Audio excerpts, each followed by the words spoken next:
নমস্কার। আজকে বলো কর্কট রাশির এই মাসটা কেমন। এই মাস বলতে সেপ্টেম্বর মাসটা। চলুন তার আগে গো রাশির সিচুয়েশনটা জেনে নিই। কর্কট রাশির আপনার রাশিতেই কিন্তু বা আপনার লগ্নে কিন্তু যুবরাজ বুধ বসে আছে এবং সেটা আবার সিংহ রাশিতে চলে যাবে, তারপরে আবার যাবে কন্যা রাশিতে এবং সূর্য ধনভাবে এবং শুক্র কেতু থার্ড হাউসে, ধনভাবটা হচ্ছে সেকেন্ড হাউস, শনি রয়েছে অষ্টমে বক্রী হয়ে, রাহু রয়েছে নাইন্থ হাউসে, গুরু রয়েছে লাভ ভাবে এবং মঙ্গল প্রথমে থাকবে একাদশে, তারপরে চলে যাবে দ্বাদশে। তাহলে একাদশে কখন? 26 তারিখে আগে, কিন্তু যখন 1 তারিখ থেকে মঙ্গল কিন্তু আপনার দ্বাদশেই থাকবে। এই যে অর্থাৎ দ্বাদশে কোথায়? মিথুন রাশিতে। এই সিচুয়েশনে আর্থিক জায়গাটা চলুন একটু জেনে নিই। সূর্য জন্য আপনার সরকারি যোজনা, যেহেতু আপনার সেকেন্ড হাউসে সূর্যদেব বসে আছে, সরকারি যোজনা থেকে আপনার লাভ হবে এবং সরকারি যে আটকে থাকা কাজ আপনি সেখান থেকে আপনি সাকসেস পাবেন, সরকারি লাভ বা সরকারি আটকে থাকা কাজ থেকে লাভ পাবেন। আপনার কোনো মহিলার দ্বারা আপনি উপকৃত হবেন, সরকারি কোনো লাভ হবে এবং আপনি যে লাভ যেমনি হবে কোনো কারণে হয়তো সরকারি কোনো নোটিশ আপনি পেতে পারেন। Sorry to say. ফ্যামিলি লাইফটা বলি, ফ্যামিলি কোনো মেম্বারের আপনি কোনো গুড নিউজ পেতে পারেন এবং মাঙ্গলিক কাজ হয় ফ্যামিলিতে। ঘরে কোনো ইলেকট্রিক্যাল আইটেম কোনো খারাপ হয়ে যেতে পারে বা কোনো রিপেয়ার করতে খরচ হতে পারে। ফ্যামিলিতে যে অশান্তি একটা বাতাবরণ হচ্ছে সেটা অনেকটাই ঠিক হয়ে যায়, ভালোবাসা দিয়ে আপনি সেই জায়গাটা পুরো ম্যানেজ করে দিতে পারবেন। তা পার্টি প্রোগ্রামে একসাথে যেতে পারেন বা ফ্যামিলিতে আপনার কোনো শুভ অনুষ্ঠান হতে পারে। শরীর স্বাস্থ্য নিয়ে বলি, আপনার রাশিতেই যেহেতু বসে রয়েছে আপনার বুধ, তার জন্য কিন্তু আপনার মনের মধ্যে একটা অস্বস্তিকর পরিস্থিতি আসতে পারে। মাঝে মাঝে আপনার একটা কেমন যেন চোখে জল চলে আসবে এবং সরি টু সে কোনো কারণে নিজেকে একটু মানে ভাববে আর আমার ভালো লাগছে, এই দুনিয়া আমার ভালো, নিজেকে সরে যাওয়ার ইচ্ছা করবে। এগুলো আপনার আসবে, কিন্তু আমি আপনার রিকোয়েস্ট করি এগুলো ভাববেন না। এটা কয়েকদিনের জন্য, 4-5 তারিখের পর থেকে আবার সেটা ঠিক হয়ে যাবে। 4-5 তারিখের পর থেকে, কেন 4 থেকে বুধ যখন আপনার রাশিতে চলে যাবে সিংহ রাশিতে, তখন সেটা কিন্তু ঠিক হয়ে যাবে।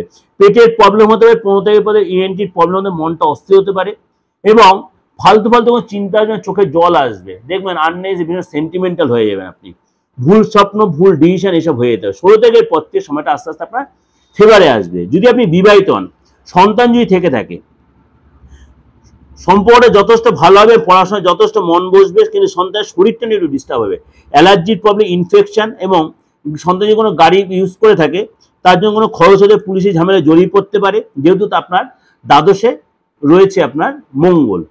যদি আপনি স্টুডেন্ট হন, কোনো কারণে স্থান পরিবর্তন, বাবা মার সাথে কোথাও ঘুরতে যাওয়া বা বাবা মার দ্বারা কোনো আপনি ইচ্ছা পূরণ হতে হবে, বাবা মা থেকে কিছু পেতে পারেন, অনেক দিনের কোনো পুরনো ইচ্ছা বা সেটা আপনার পূরণ হতে বাবা মার দ্বারা। যদি আপনি চাকরি করে থাকেন,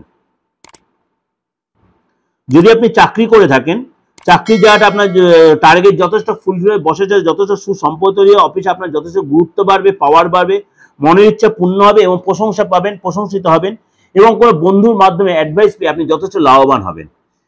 ব্যবসা যদি করে দেন, ব্যবসায় একটু খরচ বাড়বে, কিন্তু মেশিন বা রিনোভেশনের পিছনে বা কোনো ডিভাইস বা সফটওয়্যার বা কোনো মেশিন রিপেয়ারের জন্য, মেশিনটা যে ব্রেকডাউন হতে রিপেয়ার করতে খরচ হবে, কোনো বা ব্যবসা জায়গায় কোনো পূজা আর্চার পিছনে খরচ হতে পারে এবং আপনার ব্যবসা জায়গাটা চেঞ্জ হতে পারে।